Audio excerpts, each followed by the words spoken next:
Nunca sabremos lo que provocó este conflicto en el jardín del Edén.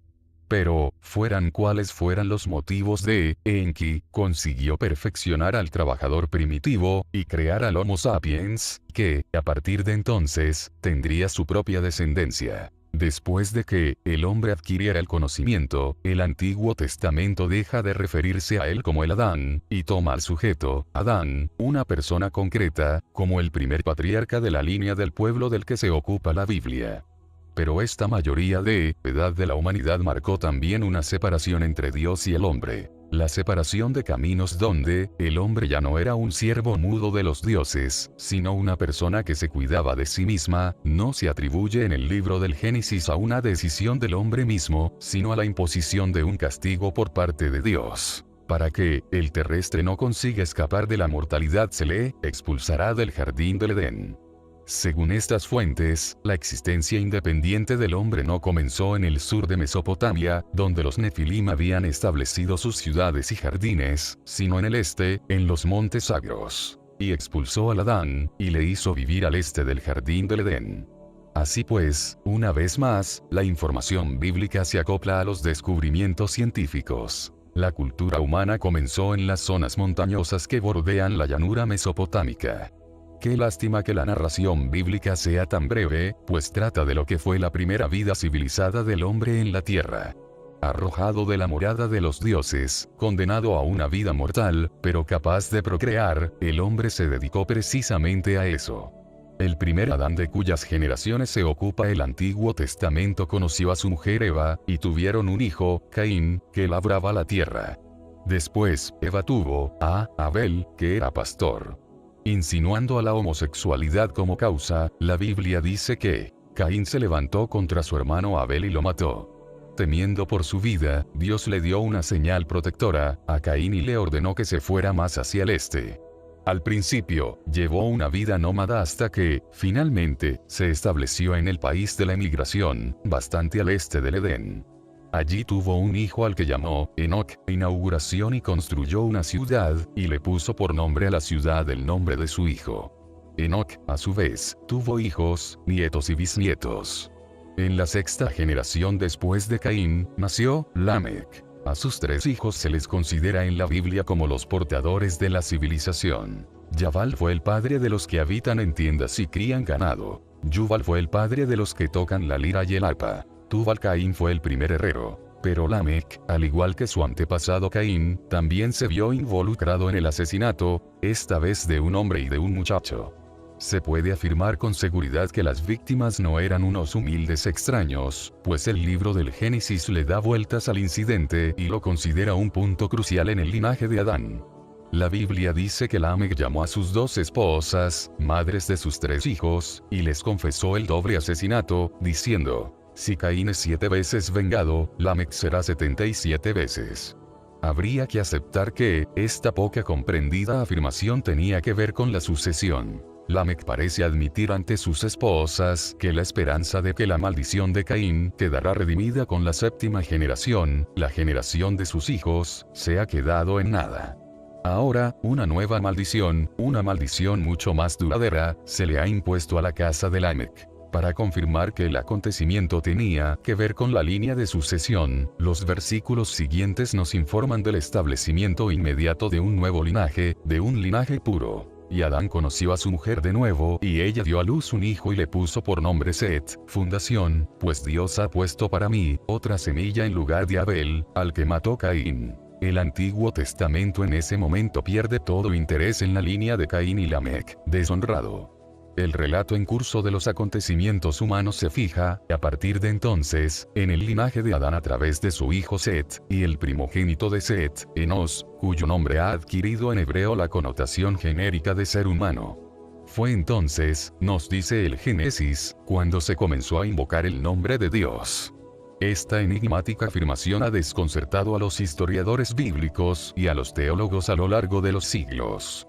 Viene seguido por un capítulo en que se da la genealogía de Adán a través de Set y Enos, a lo largo de 10 generaciones y finalizando con Noé, el héroe del diluvio. Los textos sumerios, que describen los tiempos primitivos, cuando los dioses estaban solos en Sumer, describen con igual precisión la vida de los humanos en Sumer en un tiempo posterior, pero antes del diluvio. El relato sumerio, el original, del diluvio, tiene por Noé a un hombre de Shuruppak, la séptima ciudad fundada por los Nefilim cuando llegaron a la tierra. Así pues, en algún momento, a los seres humanos, desterrados del Edén, se les permitió volver a Mesopotamia para vivir junto a los dioses, para servirles y adorarles. Según interpretamos la afirmación bíblica, esto debió suceder en tiempos de Enos.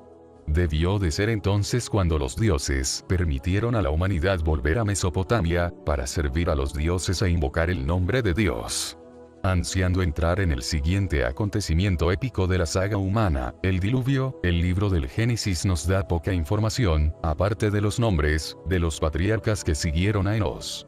Pero el significado del nombre de cada patriarca puede darnos alguna señal de los acontecimientos que tuvieron lugar durante el tiempo que vivieron. El hijo de Enos, a través del cual continuó el linaje puro, fue Cainán, pequeño Caín. Algunos historiadores traducen el nombre por herrero del metal.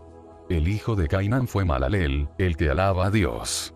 Este fue seguido por Jared, el que descendió. Su hijo fue Enoc, el consagrado, que a la edad de 365 años se lo llevó Dios.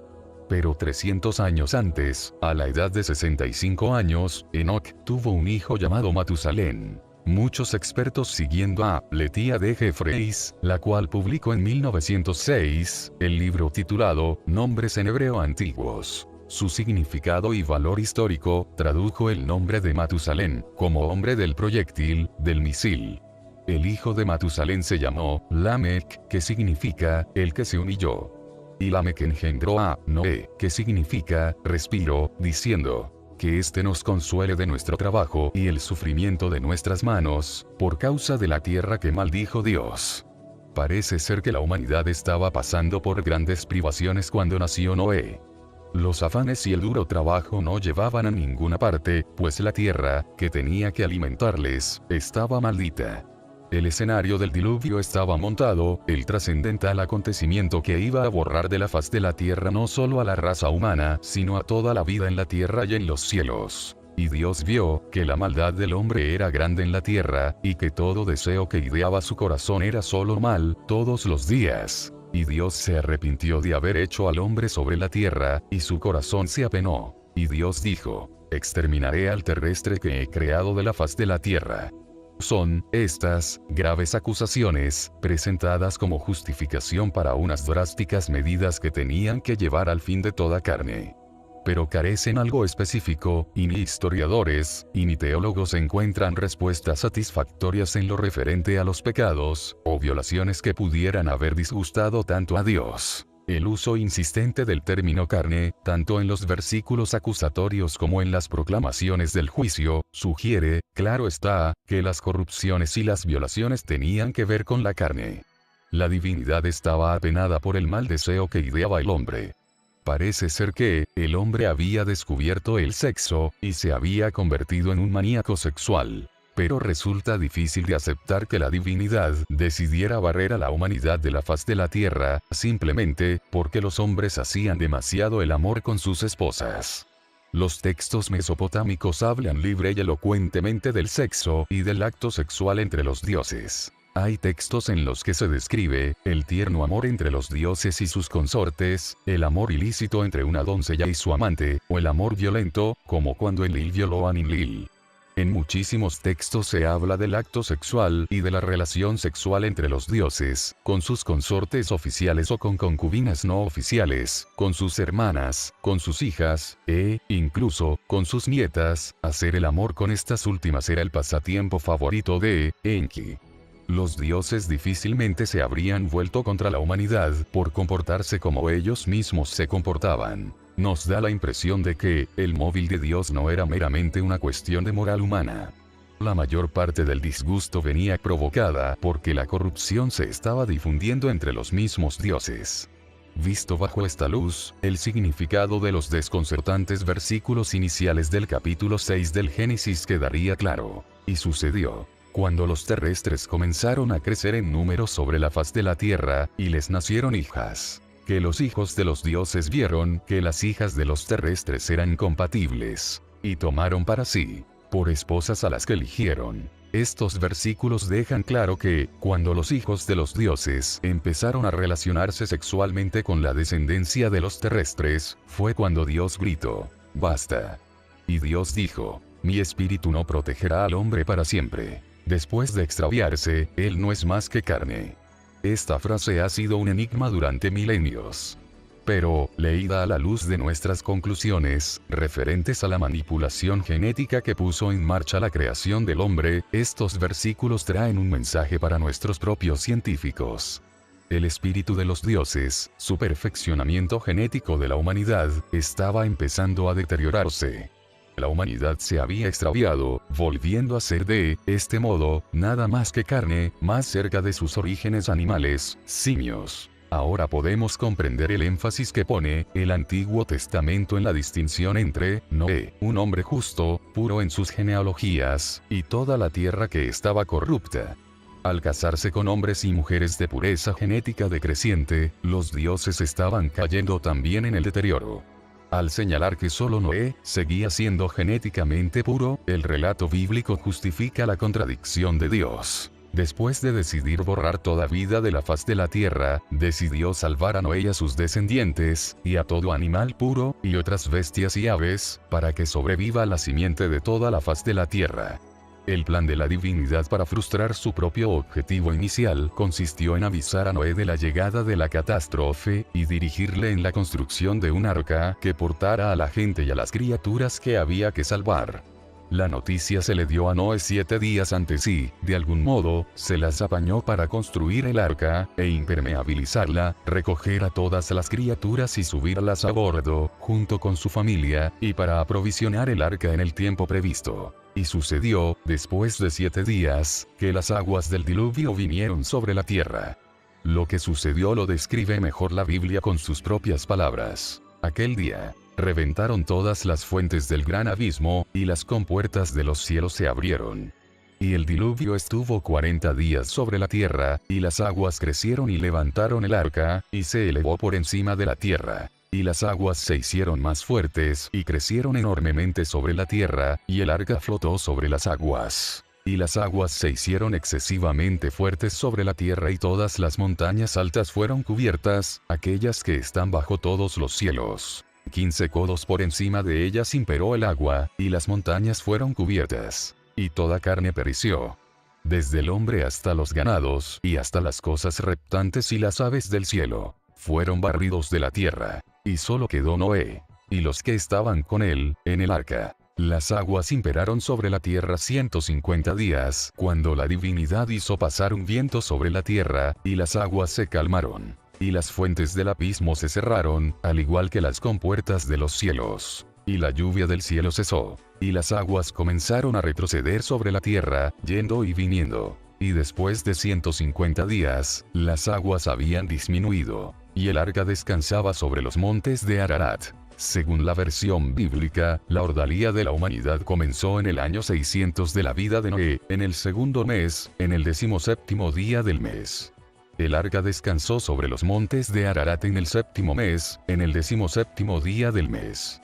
El aumento de las aguas y su gradual retroceso, lo suficiente como para que el descenso de nivel permitiera que el arca se posara sobre los picos de Ararat, llevó, por tanto, 5 meses enteros. Después, las aguas siguieron bajando, hasta que los picos de las montañas, y no solo los altísimo Ararat, pudieran verse, en el 11º día del 10º mes, casi 3 meses después. Noé esperó otros 40 días. Después, soltó un cuervo y una paloma, para ver si las aguas habían disminuido de la superficie terrestre. En el tercer intento, la paloma volvió con una rama de olivo en la boca, indicando que las aguas habían retrocedido lo suficiente como para que se pudieran ver las copas de los árboles. Pocos días después, Noé soltó a la paloma una vez más, pero ya no volvió. El diluvio había terminado, y Noé retiró la cubierta del arca y miró, y he aquí, la superficie del suelo estaba seca. En el segundo mes, en el 27º día del mes, quedó seca la tierra. Noé tenía 601 años. El acontecimiento había durado 1 año y 10 días. Después, Noé y todos los que estaban con él en el arca salieron. Y Noé construyó un altar y ofreció un sacrificio a Dios. Y Dios aspiró el tentador aroma y dijo en su corazón: nunca más maldeciré a la tierra seca por causa del terrestre, pues el deseo de su corazón es malo desde su juventud.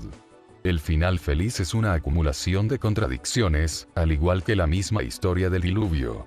Comienza con una larga acusación a la humanidad por distintas abominaciones, entre las que habría que incluir la corrupción de la pureza de los jóvenes dioses. Se llega a la trascendente decisión de exterminar toda carne y parece plenamente justificada. Después, Dios se apresura en no más de 7 días, para asegurarse de que la semilla de la humanidad y otras criaturas no perecerán. Y, luego, cuando el trauma ha terminado, Dios se apacigua con el aroma de la carne asada y, olvidando su determinación original de poner fin a la humanidad, deja de lado todo el asunto con una excusa, culpando a los malos deseos del hombre en su juventud. Estas fastidiosas dudas acerca de la veracidad de la historia se disuelven, no obstante, cuando nos damos cuenta de que el relato bíblico es una versión reducida del relato original sumerio. Como en otros casos, la Biblia monoteísta ha comprimido en un solo Dios los papeles representados por varios dioses que no siempre estaban de acuerdo. La historia bíblica del diluvio estuvo aislada hasta que se hicieron los descubrimientos arqueológicos de la civilización mesopotámica, y se pudieron descifrar los textos de la literatura acadía y sumeria. Hasta ese momento, solo se había visto refrendada por primitivas leyendas dispersas por todo el mundo. El descubrimiento de la epopeya de Gilgamesh le dio al diluvio del Génesis una compañía más antigua y venerable, fortalecida más tarde con otros descubrimientos de textos y fragmentos, aún más antiguos, pertenecientes a la versión original sumeria. El héroe del diluvio mesopotámico era Ziusudra, en sumerio, Utnapishtim en acadio, que, después del diluvio, fue llevado a la morada celeste de los dioses, para vivir allí felizmente para siempre. Cuando, en su búsqueda de la inmortalidad, Gilgamesh llegó por fin al lugar, pidió consejo a Utnapishtim sobre el tema de la vida y la muerte. Y Utnapishtim le desveló a Gilgamesh, y a través de él, a toda la humanidad postdiluviana, el secreto de su supervivencia, una materia oculta, un secreto de los dioses, la verdadera historia, se podría decir, de la gran inundación. El secreto revelado por Utnapishtim fue que, antes de la acometida del diluvio, los dioses tuvieron una asamblea y votaron sobre la destrucción de la humanidad. El voto y la decisión se mantuvieron en secreto, pero Enki buscó a Utnapishtim, el soberano de Shuruppak, para informarle de la inminente calamidad. De forma clandestina, Enki le habló a Utnapishtim desde detrás de una división de junco. Al principio, sus revelaciones fueron crípticas. Después, su advertencia y su consejo se especificaron con claridad. Hombre de Shuruppak, hijo de Ubartutu, echa abajo la casa, construye un barco. Renuncia a las posesiones, salva tu vida.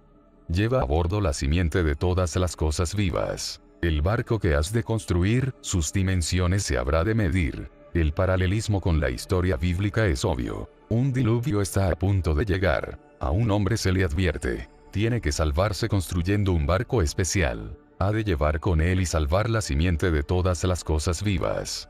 Sin embargo, la versión babilónica es más plausible. La decisión de destruir y el esfuerzo por salvar no son los actos contradictorios de una misma y única divinidad, sino los actos de diferentes dioses. Además, la decisión de advertir y salvar la semilla del hombre es el desafiante acto de un dios, Enki, que actúa en secreto y en contra de la decisión conjunta de los otros grandes dioses. ¿Por qué se arriesgó Enki a desafiar al resto de dioses? ¿Fue él el único implicado en la conservación de sus asombrosas obras de arte, o habría que encuadrar su acto en el marco de la creciente rivalidad y enemistad entre él y su hermano mayor Enlil? La existencia de un conflicto de este tipo entre ambos hermanos destaca en la historia del diluvio. Utnapishtim le hizo a Enki la pregunta obvia. ¿Cómo iba él, Utnapishtim, a explicar al resto de ciudadanos de Shuruppak la construcción de una embarcación tan extraña y el abandono de todas sus posesiones? Enki le aconsejó: así les debes hablar a ellos. he sabido que Enlil me es hostil, de manera que ya no puedo residir en vuestra ciudad, ni poner mis pies en territorio de Enlil. Por tanto, a Lapsu bajaré, para morar con mi señorea. Así pues, la excusa fue que, como seguidor de Enki, Utnapishtim no podía seguir viviendo en Mesopotamia, y que estaba construyendo un barco con el que pretendía ir hasta el mundo inferior, el sur de África, según nuestros descubrimientos, para vivir allí con su señor, Enki. Los versos que vienen a continuación sugieren que la zona estaba padeciendo una sequía, o una hambruna. Utnapishtim, siguiendo el consejo de Enki, fue a asegurar a los residentes de la ciudad que, si Enlil le veía partir, la tierra se volverá a llenar de ricas cosechas. Esta excusa tenía sentido para los otros habitantes de la ciudad. Así engañada, la gente de la ciudad no hicieron preguntas, sino que hasta llegó a echar una mano en la construcción del arca, matando y sirviéndoles bueyes y ovejas todos los días, y prodigándose mosto, vino tinto, aceite y vino blanco. Utnapishtim los animó a trabajar más rápido. Hasta los niños llevaban betunes para impermeabilizar la nave. Al séptimo día, el barco estaba terminado. El lanzamiento fue muy dificultoso, de modo que tuvieron que mover la medera del suelo arriba y abajo, hasta que 2/3 de la estructura habían entrado en el agua del Éufrates. Después, Utnapishtim subió a bordo a toda su familia y parientes, junto con todo lo que yo tenía de todas las criaturas vivas, así como los animales del campo, las bestias salvajes del campo. La similitud con el relato bíblico, incluso en los 7 días de la construcción, es clara. No obstante, yendo un paso más allá que Noé, Utnapishtim también subió a escondidas a todos los artesanos que le habían ayudado en la construcción del barco. Él también tenía que subir a bordo, pero cuando se diera cierta señal, una señal cuya naturaleza Enki le había revelado también. El momento indicado lo marcaría Shamash, el dios encargado de los cohetes ardientes. Esta fue la orden de Enki. Cuando Shamash, de la orden del temblor al anochecer, caerá una lluvia de erupciones. Sube a bordo de tu barco y cierra la entrada. Y nos quedamos dándole vueltas a la conexión entre lo que parece el encendido de un cohete espacial por parte de Shamash, y la llegada del momento en que Utnapishtim se mete en el arca y sella la entrada. Pero el momento llegó. El cohete provocó un temblor al anochecer, hubo una lluvia de erupciones, y Utnapishtim cerró todo el barco y entregó la estructura junto con su contenido a Pusuramurri, el barquero. Llegó la tormenta con las primeras luces del amanecer. Hubo estremecedores truenos. Una nube negra se levantó desde el horizonte. La tormenta arrancó los postes de las construcciones y los muelles. Después, los diques cedieron. A continuación, llegó la oscuridad, convirtiendo en oscuridad todo lo que había sido luminoso, y la ancha tierra se hizo añicos como una olla. Durante 6 días y 6 noches sopló la tormenta del sur, ganando velocidad mientras soplaba, sumergiendo las montañas, sorprendiendo a la gente como en una batalla. Cuando llegó el 7º día, la tormenta del sur que llevaba la inundación se desplomó en la batalla, que había luchado como un ejército. El mar cayó, la tempestad se sosegó, la inundación cesó, tanteé el tiempo, se había instalado la tranquilidad, y toda la humanidad había vuelto al varo, se había hecho la voluntad de Enlil y de la asamblea de los dioses. Pero, sin saberlo ellos, el plan de Enki había funcionado. Flotando en las turbulentas aguas, había una embarcación que llevaba hombres, mujeres, niños y otras criaturas vivas. Finalizada la tormenta, Utnapishtim dice: abrí una ventanilla, la luz cayó sobre mi rostro. Miró alrededor. El paisaje era tan liso como un tejado plano. Y, agachándose, se sentó y lloró, las lágrimas corrían por mi cara. Buscó una costa en la inmensidad del mar, pero no vio nada. Después, emergió una región montañosa. Sobre el monte de la salvación se detuvo el barco. El monte Nisir Salvación sujetó al barco con firmeza, sin dejar que se moviera. Durante 6 días, Utnapishtim estuvo vigilando desde el arca inmóvil, cautiva en los picos del monte de la salvación, los picos bíblicos de Ararat. Después, al igual que Noé, soltó una paloma para que buscara un lugar de descanso, pero volvió. Una golondrina también salió, y volvió. Después, soltó a un cuervo, y huyó, encontrando un lugar de descanso. Entonces, Utnapishtim soltó a todas las aves y animales que estaban con él, y salió él también. Construyó un altar y ofrendó un sacrificio, lo mismo que hizo Noé. Pero aquí, una vez más, la diferencia entre deidad única y deidad múltiple vuelve a aparecer. Cuando Noé ofreció un sacrificio, Yahvé aspiró el tentador aroma. Pero cuando Utnapishtim ofreció un sacrificio, los dioses aspiraron el perfume, los dioses aspiraron el dulce perfume. Los dioses acudieron como moscas hasta el que había hecho el sacrificio. En la versión del Génesis, fue Yahvé el que prometió que nunca más destruiría a la humanidad. En la versión babilónica fue la gran diosa la que prometió: no olvidaré, seré consciente de estos días, nunca los olvidaré. Sin embargo, ese no era el problema inmediato. Pues, cuando Enlil llegó finalmente al lugar de la escena, no pensaba demasiado en la comida. Estaba echando chispas de ver que alguien había sobrevivido. ¿Acaso alguna alma viviente ha escapado? Ningún hombre tenía que sobrevivir a la destrucción.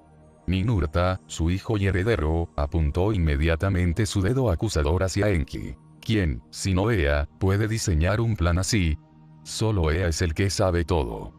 Lejos de negar la acusación, Enki lanzó uno de los discursos de la defensa más elocuentes del mundo, elogiando a Enlil por su sabiduría, y sugiriendo que, posiblemente, Enlil no podía ser poco razonable, realista. Enki mezcló una negación con una confesión.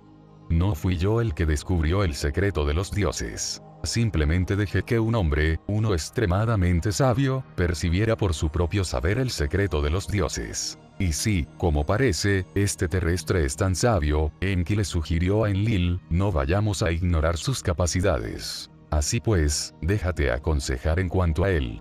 Todo esto, nos relata la epopeya de Gilgamesh, era el secreto de los dioses que Utnapishtim le contó a Gilgamesh. Y, después, le contó el acontecimiento final, dejándose influir por el argumento de Enki. Acto seguido, Enlil subió a bordo del barco. Me cogió de la mano y me llevó a bordo. Llevó a mi mujer a bordo, la hizo arrodillarse a mi lado. Y él, de pie entre nosotros, tocó nuestras frentes para bendecirnos. Hasta ahora, Utnapishtim no ha sido más que humano. En lo sucesivo, Utnapishtim y su esposa serán para nosotros como dioses. Utnapishtim residirá en la lejanía, en la boca de las aguas. Y Utnapishtim terminó de contar su historia a Gilgamesh. Después de ser llevado a vivir en la lejanía, Anu y Enlil le dieron vida, como a un dios, lo elevaron a la vida eterna, como a un dios. Pero, ¿qué sucedió con la humanidad en general? El relato bíblico termina diciendo que Dios permitió y bendijo a la humanidad con un sed fecundos y multiplicados. Las versiones mesopotámicas de la historia del diluvio también terminan con unos versículos que tratan de la procreación de la humanidad. Los textos, en parte mutilados, hablan del establecimiento de categorías humanas. Que haya una tercera categoría entre los humanos. Que haya entre los humanos mujeres que den a luz y mujeres que no den a luz. Parece ser que se establecieron nuevas directrices para la relación sexual, normas para la raza humana. Que el varón, a la joven doncella. Que la joven doncella. El hombre joven a la joven doncella.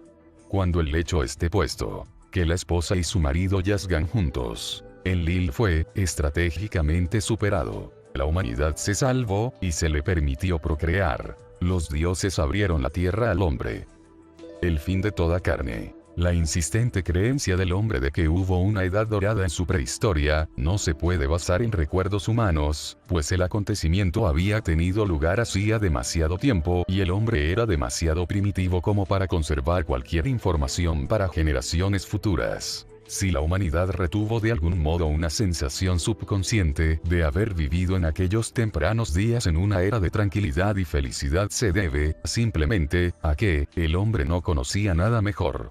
También se debe a que los relatos de esa era no se los contaron a la humanidad los hombres que les precedieron, sino los mismos Nefilim. El único relato completo de los acontecimientos que le acaecieron al hombre después de su traslado a la morada de los dioses en Mesopotamia es el relato bíblico de Adán y Eva en el jardín del Edén. Y Yahvé plantó una planta en Edén, en el este, y puso allí al Adán. al cual había creado. Y, Yahvé, hizo crecer del suelo todo árbol que es agradable a la vista y bueno para comer. Y el árbol de la vida estaba en el jardín, y el árbol del conocimiento del bien y del mal. Y, Yahvé tomó a Adán, y lo puso en el jardín del Edén para que lo trabajara y lo cuidara. Y, Yahvé, mandó a Adán, diciendo, de cualquier árbol del jardín comerás, pero del árbol del conocimiento del bien y del mal no comerás de él, pues a partir del día en que comas sin duda morirás. Aunque se podía disponer de dos frutos vitales, los terrestres tenían prohibido tomar el fruto del árbol del conocimiento. Hasta ese momento, a Dios no parecía preocuparle que el hombre pudiera probar el fruto de la vida. Sin embargo, el hombre no pudo respetar siquiera una prohibición tan sencilla, y vino la tragedia. La agradable imagen no tardó en dar paso a unos acontecimientos dramáticos, que los historiadores bíblicos, y los teólogos, llaman la caída del hombre. Es un relato de mandatos divinos desobedecidos, de mentiras divinas, de una astuta, aunque veraz, serpiente, del castigo y el exilio. Apareciendo no se sabe de dónde, la serpiente desafió las solemnes advertencias de Dios. Y la serpiente, dijo a la mujer, ¿de verdad Dios te ha dicho no comáis de ningún árbol del jardín? Y la mujer le dijo a la serpiente, de los frutos de los árboles del jardín podemos comer, es del fruto del árbol que hay en mitad del jardín, que Dios ha dicho, no comeréis de él, ni lo tocaréis, no sea que muráis. Y la serpiente le dijo a la mujer, de ningún modo, sin duda no moriréis, es que Dios sabe bien, que el día que comiereis, los ojos se os abrirán, y seríais como Dios, conocedores del bien y el mal. Y la mujer vio que el árbol era bueno para comer y que era apetecible de contemplar, y el árbol era deseable para lograr sabiduría. Y tomó de su fruto y comió, y dio también a su pareja, y él comió. Y los ojos de ambos se abrieron, y supieron que estaban desnudos. Y cosieron hojas de higuera, y se hicieron taparrabos. Leyendo y releyendo el conciso, aunque preciso relato, uno no puede evitar preguntarse de qué iba todo este asunto. A pesar de la prohibición, bajo amenaza de muerte, de tocar siquiera el fruto del conocimiento, los dos terrestres son persuadidos para dar el paso y comerse aquello que les permitiría conocer como Dios. Y, sin embargo, todo lo que sucedió fue que, repentinamente, se dieron cuenta de que estaban desnudos. De hecho, el estado de desnudez es un aspecto importante en todo este incidente. El relato bíblico de Adán y Eva, en el jardín del Edén se inicia con la afirmación, y ambos estaban desnudos, el Adán y su compañera, y no estaban avergonzados. Tenemos que comprender que ambos estaban en un estado del desarrollo humano inferior, al de unos seres humanos plenamente desarrollados. No solo estaban desnudos, sino que no eran conscientes de las implicaciones de tal desnudez. Un examen anterior del relato bíblico sugiere que el tema tratado aquí es el de la adquisición del hombre de alguna proeza sexual. El conocimiento que se le impedía al hombre no era algún tipo de información científica, sino algo relacionado con el sexo masculino y femenino. Pues, tan pronto como el hombre y su compañera adquirieron el conocimiento, supieron que estaban desnudos y se cubrieron los órganos genitales. Lo que aparece a continuación en la narración bíblica confirma la conexión entre la desnudez y la falta de conocimiento, pues Dios no se demora nada en asociar una cosa con otra. Y ellos oyeron el sonido de Yahvé caminando en el jardín con la brisa del día, y el Adán y su compañera se escondieron de Yahvé entre los árboles del jardín. Y Yahvé llamó al Adán, y dijo, ¿dónde estás? Y él respondió, tu sonido oí en el jardín y tuve miedo, pues estoy desnudo, y me escondí. Y él dijo, ¿quién te ha dicho que estás desnudo? ¿Acaso has comido del árbol, del que te dije que no comieras? Admitiendo la verdad, el trabajador primitivo echó la culpa a su compañera, quien a su vez culpó a la serpiente. Enormemente enojado, Dios maldijo a la serpiente y a los dos terrestres. Después, sorprendentemente, el Dios Yahvé hizo para Adán y su mujer prendas de pieles, y los vistió. No se puede suponer, con un mínimo de seriedad, que el propósito de todo el incidente, que llevó a la expulsión de los terrestres del jardín del Edén, fuera explicar de una forma dramática de qué forma acabó por vestirse el hombre. Ponerse ropa no era más que una manifestación externa del nuevo conocimiento. La adquisición de tal conocimiento, y los intentos de Dios por privar al hombre de él, son los temas centrales de los acontecimientos. Aunque no se ha encontrado todavía ningún homólogo mesopotámico del relato bíblico, poca duda puede haber de que el relato, como todo el material bíblico relativo a la creación y a la prehistoria del hombre, tenía un origen sumerio. Tenemos el emplazamiento, la morada de los dioses en Mesopotamia. Tenemos el revelador juego de palabras en el nombre de Va, ella de vida, ella de costilla. Y tenemos dos árboles importantes, el árbol del conocimiento y el árbol de la vida, como en la morada de Anu. Incluso las palabras de Dios reflejan un origen sumerio, pues el Dios hebreo se vuelve a dirigir en plural, dirigiéndose a colegas divinos que no aparecen en la Biblia, solo en los textos sumerios. Entonces Yahvé dijo: He aquí, el Adán ha venido a ser como uno de nosotros, a conocer el bien y el mal. Y ahora, ¿no podría alargar la mano y tomar parte también del árbol de la vida, y comer, y vivir para siempre? Y Yahvé expulsó al Adán del jardín del Edén. Como se puede ver en muchas representaciones sumerias primitivas, hubo un tiempo en que, el hombre como trabajador primitivo, servía a sus dioses desnudo.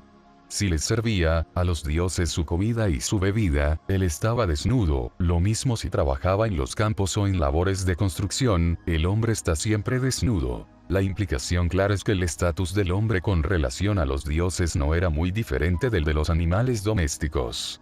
Los dioses no habían hecho más que mejorar un animal existente para satisfacer sus necesidades. ¿Acaso la falta de conocimiento no significaría que, desnudo como un animal, el recién creado ser se dedicaba al sexo como, o, con los animales?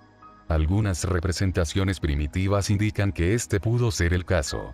Textos sumerios como la epopeya de Gilgamesh sugieren que el comportamiento en la relación sexual era lo que marcaba la distinción entre el hombre salvaje y el hombre humano. Cuando el pueblo de Uruk quiso civilizar al salvaje Enkidu, el bárbaro de las profundidades de las estepas, se hizo con los servicios de una chica de placer y la enviaron para que se encontrara con Enkidu en el hoyo de agua en el que solía entablar amistad con otros animales, para ofrecerle allí su madurez. El texto da a entender que el punto crucial del proceso de civilización de Enkidu fue el que los animales con los que había entablado amistad le rechazaran a él. El pueblo de Uruk le dijo a la chica que lo importante era que no dejara de invitarlo a aquel trabajo de mujer hasta que las bestias salvajes que crecían en su estepa lo rechazaran. El prerequisito para considerar que Enkidu se había hecho humano era que dejara la sodomía. La muchacha liberó sus bestias, se desnudó el busto, y él tomó posesión de la madurez de ella. Ella invitó al salvaje a un trabajo de mujer. Aparentemente, la estrategia funcionó. Después de 6 días y 7 noches, después de que él se llenara de los encantos de ella, se acordó de sus antiguos compañeros de juegos. Se volvió hacia sus bestias salvajes. Pero, al verlo, las gacelas huyeron. Las bestias salvajes de la estepa se alejaron de su cuerpo. La afirmación es explícita. La relación sexual humana provocó un cambio tan profundo en Enkidu que los animales con los que tenía amistad se alejaron de su cuerpo. No solo huyeron, sino que también rehuyeron el contacto físico con él. Asombrado, Enkidu se quedó inmóvil durante un rato, pues sus animales salvajes se habían ido. Pero no lamentó el cambio, pues, como explica el antiguo texto, ahora tenía visión, una comprensión más amplia. La prostituta le dice a él, a Enkidu: tienes conocimiento, Enkidu. Te has hecho como un dios. Las palabras en este texto mesopotámico son casi idénticas a las del relato bíblico de Adán y Eva.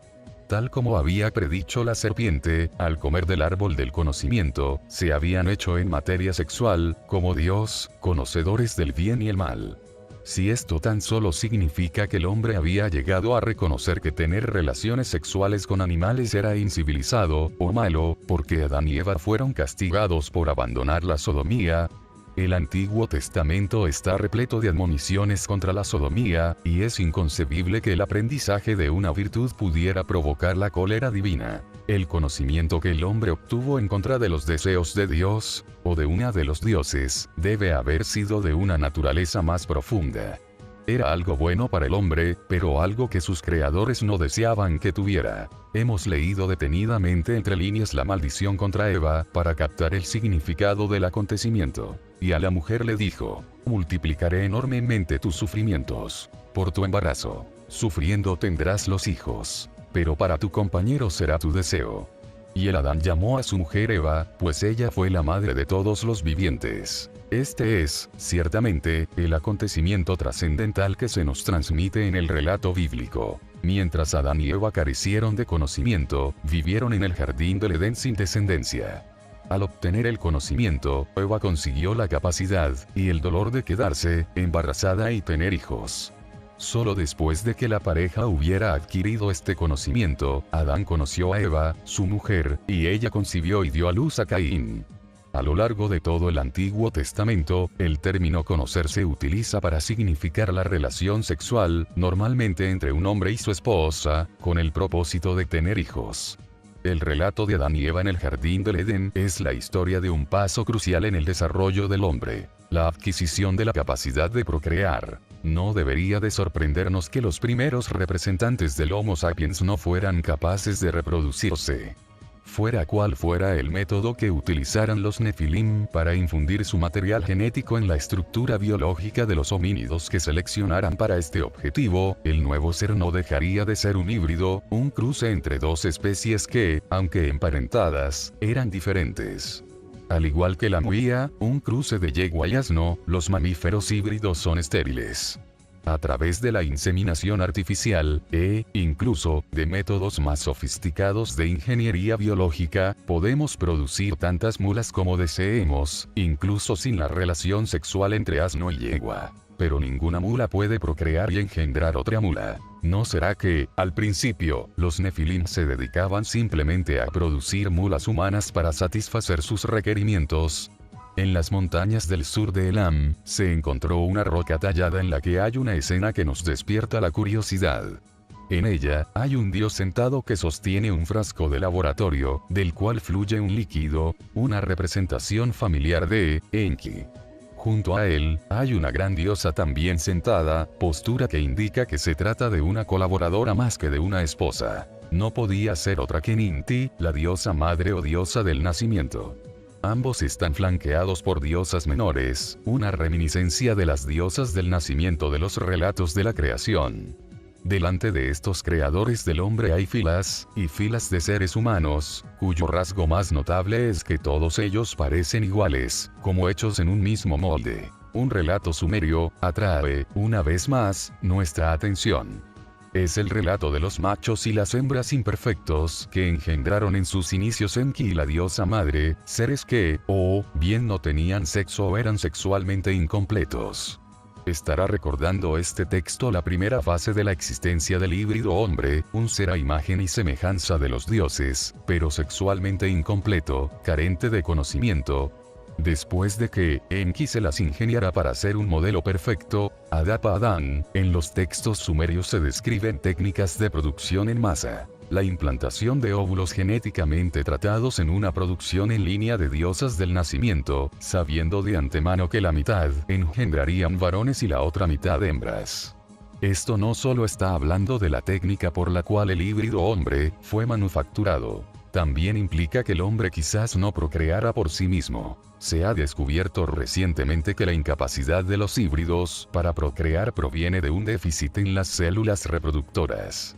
Aunque todas las células contienen solo una serie de cromosomas hereditarios, el hombre y otros mamíferos pueden reproducirse porque tienen dos series de cromosomas en sus células sexuales, el esperma masculino y el óvulo femenino. Pero los híbridos carecen de este rasgo único. En la actualidad, se están haciendo pruebas en ingeniería genética para proporcionar a los híbridos una doble serie de cromosomas en sus células reproductoras, con el fin de hacerlos sexualmente normales. Fue eso lo que el dios cuyo epíteto era la serpiente hizo con la humanidad. La serpiente bíblica no era, claro está, una humilde y literal serpiente, pues pudo conversar con Eva, sabía la verdad acerca del tema del conocimiento, y debía tener la suficiente categoría como para no vacilar en dejar por mentiroso a Dios. Recordemos que, en todas las tradiciones de la antigüedad, el dios jefe combatía con un adversario serpiente, un cuento cuyas raíces se remontan, indudablemente, a los dioses sumerios. El relato bíblico revela muchas pistas de su origen sumerio, incluía la presencia de otros dioses. El Adán se ha hecho como uno de nosotros. La posibilidad de que los protagonistas bíblicos, Dios y la serpiente, sean Enlil y Enki, se nos antoja del todo posible. Como hemos descubierto, su antagonismo se origina en el momento de la transferencia del mando de la Tierra a Enlil, aunque Enki había sido el verdadero pionero. Mientras Enlil estaba en el confortable centro de control de la misión, en Nippur, Enki fue enviado a organizar las operaciones mineras del mundo inferior. El motín de los Anunnaki fue dirigido contra Enlil y contra su hijo Ninurta. El dios que habló a favor de los amotinados fue Enki. También fue Enki el que sugirió y llevó a cabo la creación de los trabajadores primitivos. Enlil tuvo que usar la fuerza para obtener algunas de estas maravillosas criaturas. A medida que los textos sumerios van tomando nota del curso de los acontecimientos humanos, Enki emerge, por regla general, como el protagonista de la humanidad, mientras que Enlil es el que le impone disciplina a los nuevos seres, cuando no se convierte en su claro antagonista. El papel de un dios que desea mantener a los nuevos seres humanos sexualmente reprimidos, y el de un dios que desea, y es capaz de ofrecerle a la humanidad el fruto del conocimiento, les encajan a la perfección a Enlil y a Enki respectivamente. Una vez más, los juegos de palabras sumerios y bíblicos vienen en nuestra ayuda. La palabra bíblica para serpiente es Nash. Pero esta palabra proviene de la raíz, NHSH, que significa, descifrar, descubrir. De manera que Nash también podría significar, el que puede descifrar, el que descubre cosas, un epíteto correspondiente a Enki, el científico jefe, el dios del conocimiento de los Nefilim. Trazando paralelismos entre el relato mesopotámico de Adapa, que obtuvo el conocimiento, pero fracasó en conseguir la vida eterna, y el destino de Adán, Esther Pennerverd Langdon, en su libro, Mitología Semita, reprodujo una imagen descubierta en Mesopotamia que trasluce fuertemente el relato bíblico. Una serpiente enroscada en un árbol, señalando su fruto. Los símbolos celestes son significativos. En lo alto está el planeta del cruce, que simboliza a Anu. Cerca de la serpiente está el creciente de la luna, que simboliza a Enki. Más relevante para nuestros descubrimientos es el hecho de que, en los textos mesopotámicos, el dios que finalmente concedía el conocimiento a Adapa no era otro más que Enki. Una considerable comprensión perfeccionó para él. La sabiduría le había dado. A él le había dado conocimiento. La vida eterna no se la había dado. Existe una historia ilustrada, grabada en un sello cilíndrico encontrado en Mari, que es muy posible que represente una antigua versión mesopotámica del relato del Génesis.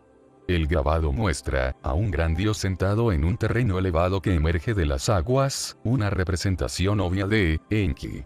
Unas serpientes que echan chorros de agua salen de ambos lados del trono. Flanqueando a esta figura central, hay dos dioses con aspecto de árbol. El de la derecha, que tiene ramas que terminan con forma de pene, sostiene un cuenco donde, presumiblemente, se encuentra el fruto de la vida. El de la izquierda, cuyas ramas terminan en forma de vagina, ofrece ramas cargadas de fruto, representando al árbol del conocimiento, el don de la procreación dado por el dios. Al lado de esta figura, de pie, hay otro gran dios. Creemos que se trata de Enlil. Su enfado con Enki es obvio.